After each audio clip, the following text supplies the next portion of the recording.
Thank you for inviting me. I'd like to thank all of the organizers for thus far a wonderful conversation. I'm going to speak relatively quickly, and the reason for that is because it's not much time, but also because I want to get through a lot. My presentation today will focus on the question of national treasures without falling prey to nationalist politics. Yet I want to suggest that the work that we are doing today must be attendant to the national. It must be attendant to that nationalist politics, that nationalism. Otherwise, we can get bogged down into kind of thinking a globalism, a kind of universal openness, which doesn't attend to the violence that attend to some of our present, the kind of exclusion. I myself never met with Martin, but I think that these are some things that he would engage with. So what I want to present today is a little bit of my experience working in the Netherlands recently in my museum. But I want to leave with you today is that perhaps what culture can do, and I want to not say culture because sometimes we start saying culture as something too easy, culture as positive, but what cultural institutions can do is perhaps to sketch horizons of hope in times when there is little to be hopeful for. And that hope is not an easy optimism. Rather, it is a kind of radical impatience for how things are today, to imagine and be part of fashioning other futures which are more equitable for all. Already in 2014, when my museum was created, we announced a new mission. Using our collections drawn from across the world, the visual and material creativity from diverse peoples, diverse life worlds, a plurality of being and knowing globally, we wanted to stimulate global citizenship. For us, though, this was in no way just a catchphrase, a buzzword, a facile cosmopolitanism, or a too easy universalism. Rather, it was a demand of ourselves and our visitors alike for more critical engagement with and feeling responsibility for the human and non-human world around us, the world that we share with others. Recognizing the history from which the institution emerged, some of you might know that the Tropenmuseum, for example, was founded in the 19th century as the Colonial Museum. It was important for us to ask ourselves what role we could play as an institution within ongoing attempts to better understand, explore, and even shape the society around us. And what role would our objects, our collections of over 500,000 objects and 1 million photographs do in that work? Might it be important to start to think again about writing new photographic histories that do not start in Paris and London, but Jamaica in 1852 when the first photographer was there? Might it be so that other photographic histories might be important to gesture to dignity to some people who have been denied dignity because of a colonial project that took that away from them? Yet, if you as I believe that our contemporary world has been shaped and continue to shape, I should say that when we suggested that we were going to do that, to contribute to changing society, some people suggested that we were being political, and that cultural institutions should be cultural. I don't know what the difference is, I must admit. Yet if you believe as we believe that our contemporary world has been and continue to be shaped by the durable structures of colonial formations, which at least in part have resulted in the differential distribution of life chances. Indeed, it has affected the hierarchies of worth, including the hierarchies of what is high or low culture, of ethnography or art, of what is design and where design comes from. Because in that logic, design has only recently come from some parts of the world. If you were to agree with us that ethnographic museums have been plagued with these ideas, but that these colonial durabilities were shaping and imparting a particular kind of precarity to some people and not others, then for us, it was important for us as a museum to take up this challenge. Our chosen mission then was to attempt to locate ourselves and our collections at the center of discussions around thinking critically about how the past shaped the present and how might we fashion other kinds of more equitable futures by being more historically contingent and understanding that the Europe as it is today is not a Europe without colonialism. Our work, as I see it, coincide very much with some of the propositions that you've made for what Martin Roth's thoughts were about transparency and inclusivity, about bridge building, and about the agency of things in helping to shape our worlds. But perhaps we also need to think that the bridges that we need to build is not only in the transnational far away, but bridges that actually are more ruffled internally as well, when the globe is inside us.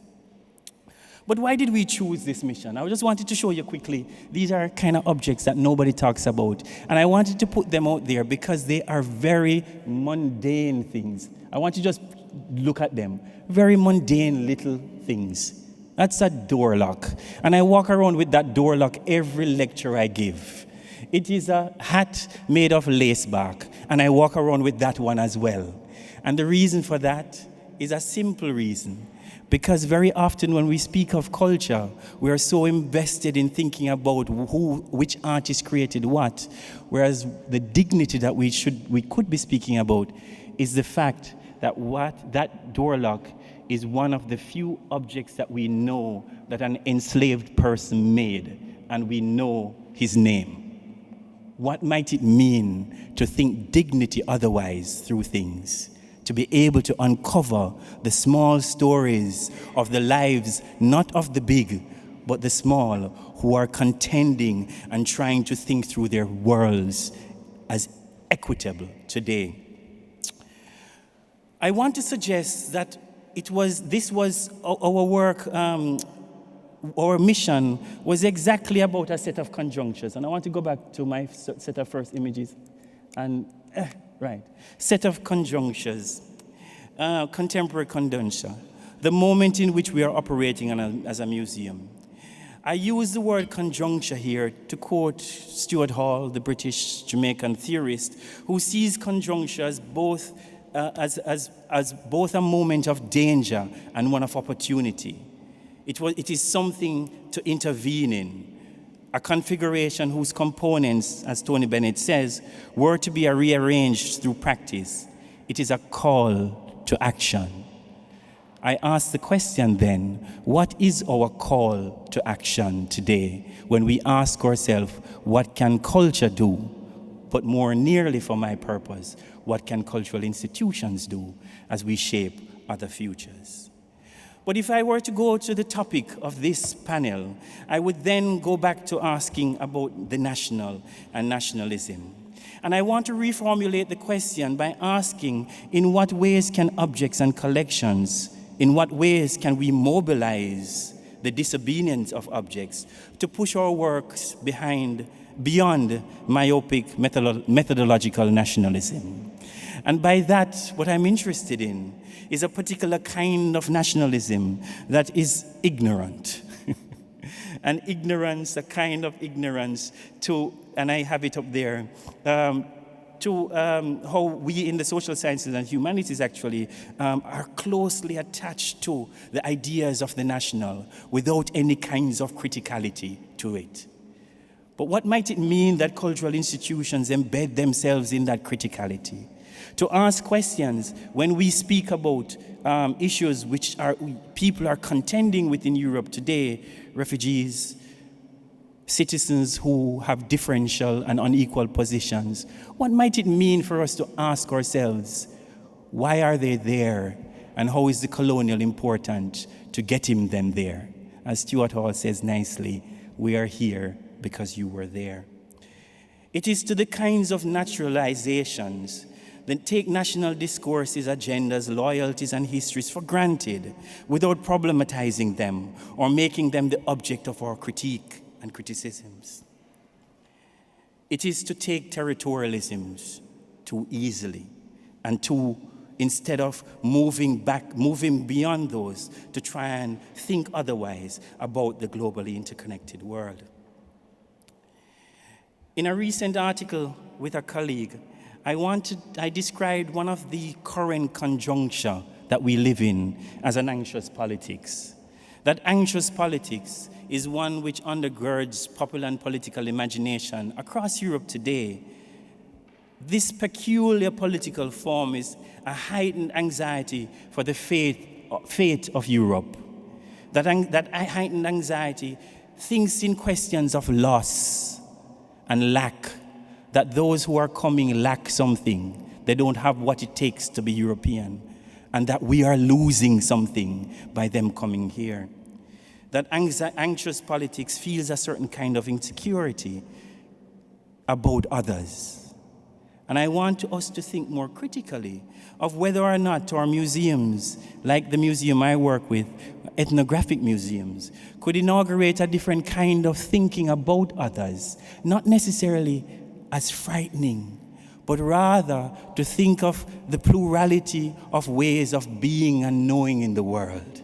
That plurality that our objects and collections offer us to think the world otherwise.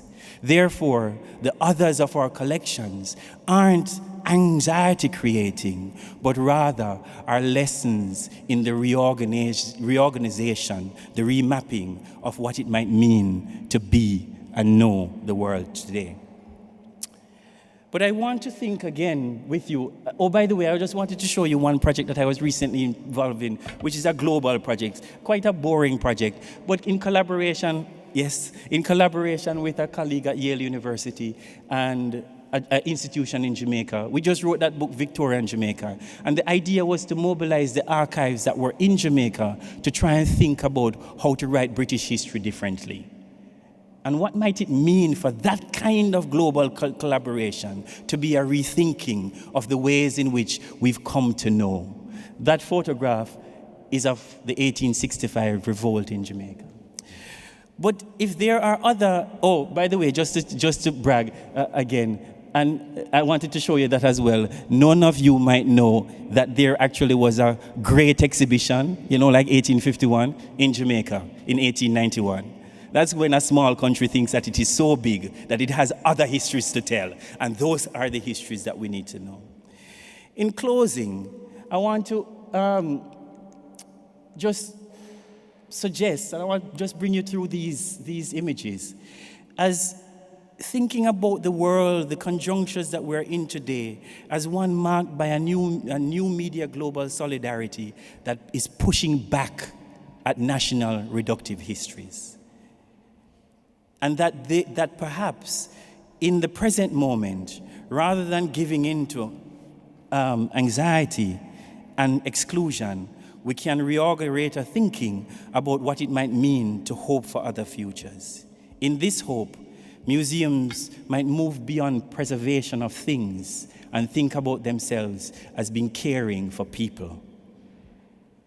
And also think that when you talk about the return of cultural objects, it is not something that should frighten you, but is a horizon of possibility for contending with the currently entangled, tense world in which we live to fashion other futures. Thank you.